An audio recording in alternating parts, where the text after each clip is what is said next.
young children indulge their sweet tooth this Halloween night, adult moviegoers sink their teeth into something a bit more tricky. It's the premiere of a new horror film in which a maniacal killer carves up more than just pumpkins. Halloween was truly the greatest film experience I've ever had. It's a dream come true. I mean, anytime you make a movie that works, it's a dream come true. It was just a blast. We had a great time. It is the stuff that Hollywood myths are made of. A low-budget B-movie opens virtually unnoticed on Halloween 1978. It will be an instant classic and a pivotal moment in the careers of a young actress, an unknown director, and his co-producer. I think the thing about Halloween that makes it work the best is that it's simple. It's not a convoluted story. It's good versus evil. It's pure fun. It's great scares, and it's a great date movie. Death has come to your little town, Sheriff. Director John Carpenter wants to make Halloween in the classic tradition of horror films, relying mostly on the anticipation of horror. Using little gore or blood.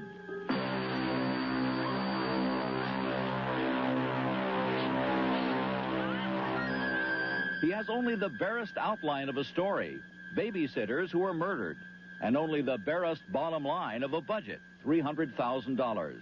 So he and Hill draw on their own backgrounds to create a script.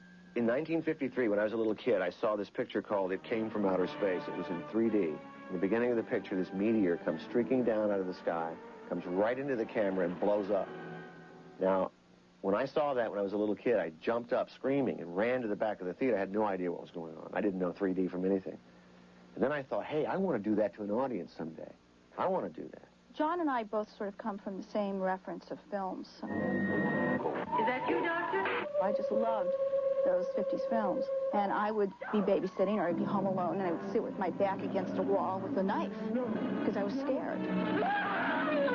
So I called on all those references to come up with scares in the picture.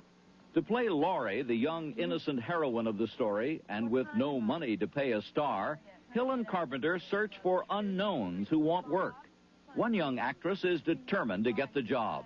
I remember I said to them, look, I don't know if it matters at all, but I really want this. I really will work really hard for you. She was a really bright, pretty newcomer and a really good actress. And I met her, and I thought, she has this really sweet quality about her that would work perfectly for Laurie, and that was it. She was cast. She's also cheap.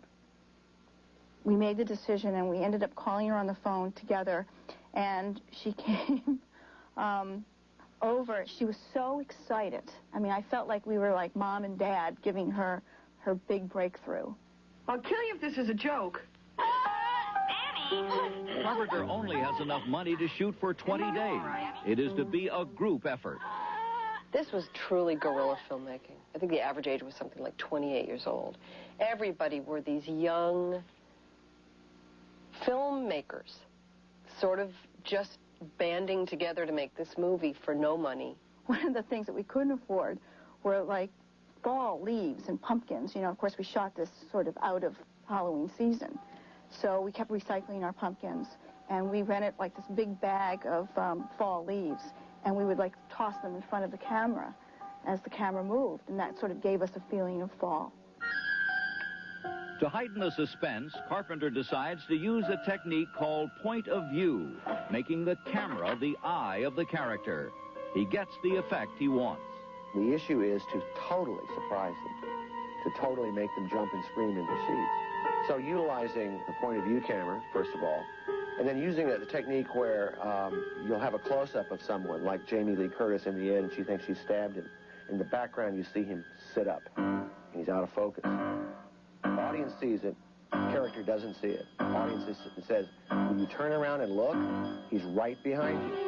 And it just accentuates their enjoyment of the picture. Those touches help create the powerful reaction to the completed film when it finally opens. It is a shock to everyone involved. I went and saw this thing in Hollywood. Oh, my God. People went insane at that time. They were screaming.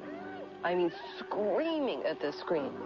Don't go, no, don't go in there, no. I mean, it was wild. It was great. I remember sitting there going, oh, God, this is so great.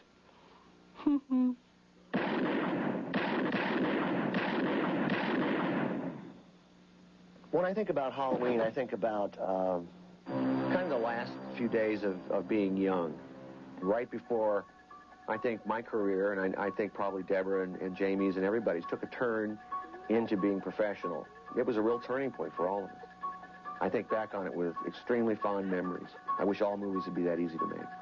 Halloween is like my little, that's my holiday. It's like I own it. It's all mine. You know, and it will be now forever.